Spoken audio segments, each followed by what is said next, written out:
Tanchun, Striving for Respect, a study of Tanchun through her creation of the Poetry Club and subsequent poetry. In The Story of the Stone by Cao Zhiquan, Tanchun encompasses many of the frustrating feelings of an intelligent woman existing in a patriarchal society.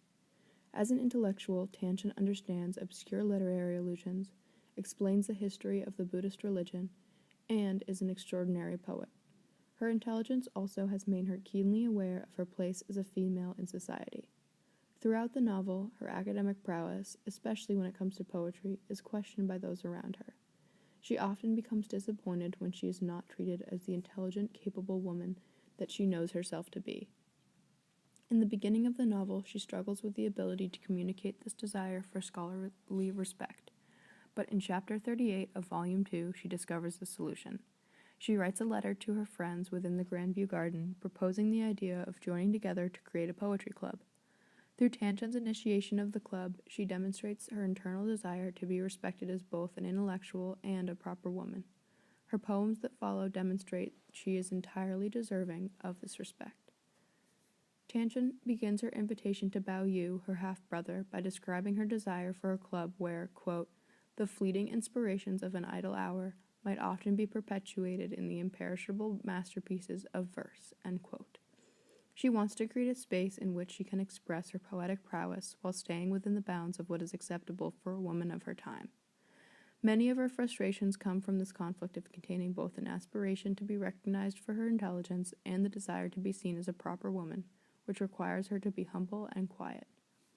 This conflict is expressed in the invitation further when she writes with acute humility, quote, now, although I am no poet myself, I am privileged to live midst the rocks and streams and in the company of such gifted practitioners of the poetic art as Xu and Lin, end quote.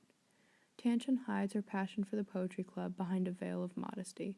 While she believes that both her cousins are wonderful poets, she uses their shared interest to draw the attention away from herself and her actions of commencing the club. In doing so, she stays within the respective roles of her gender, which she still wishes to fulfill without compromising her desire for a space that celebrates female inclusion in intellectual musings and literary discovery.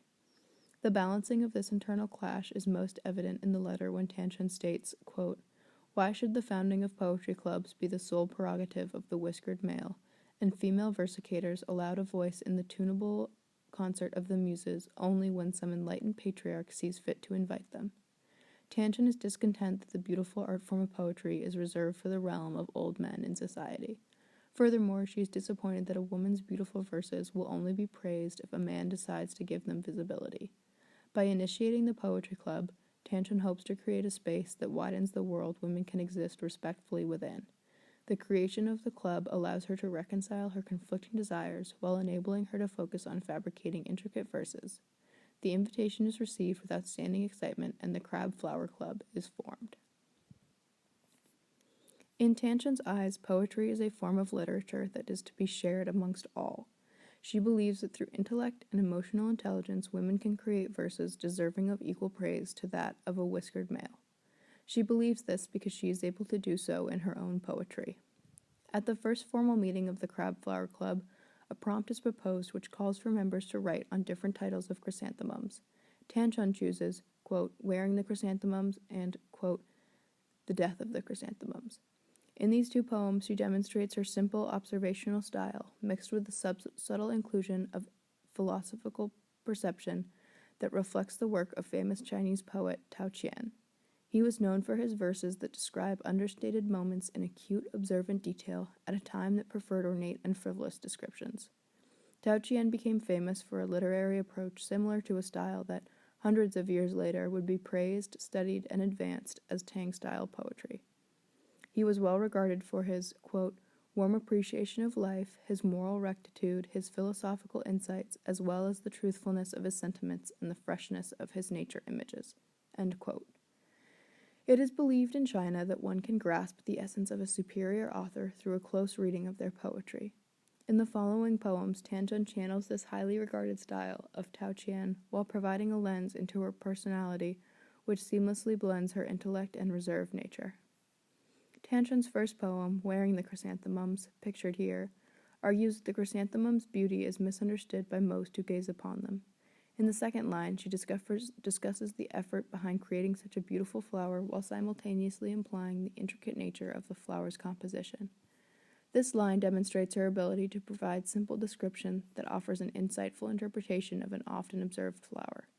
She continues her argument by including two examples of poets who are rare in their ability to appreciate the true beauty of the chrysanthemum, one of them being Tanchun.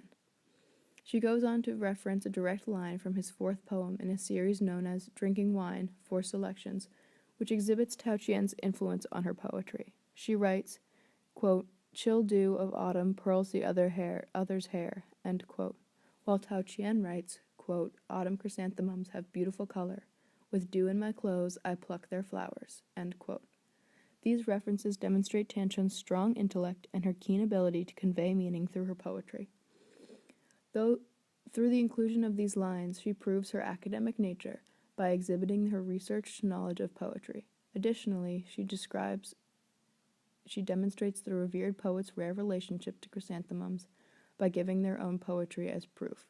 Her poetic genius goes even further as she modifies the lines to serve as her own while evoking the original authors, which contributes to the larger philosophy behind her argument.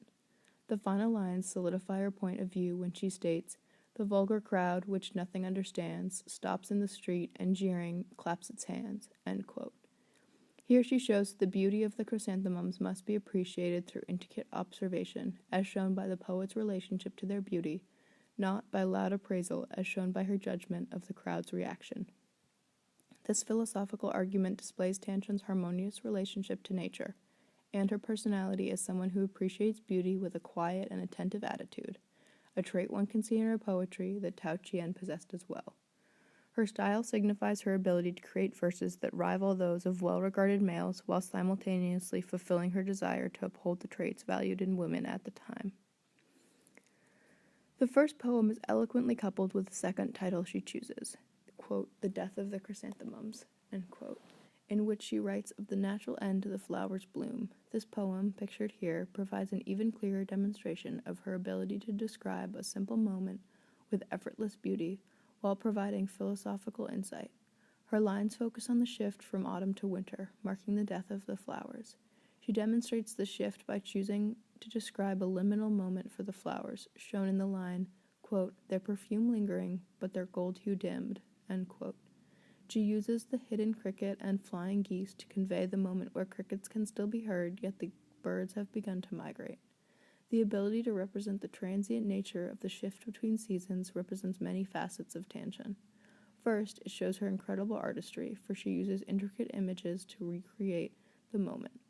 Secondly, it proves her quiet and attentive attitude as expressed by the harmony she has with nature in her ability to observe these small events that mark a larger change.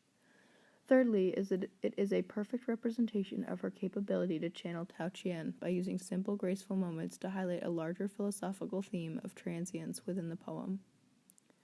The final lines set Tanchun apart from many of the other poets in the Crabflower Club, who often write with overwhelmingly melancholy themes.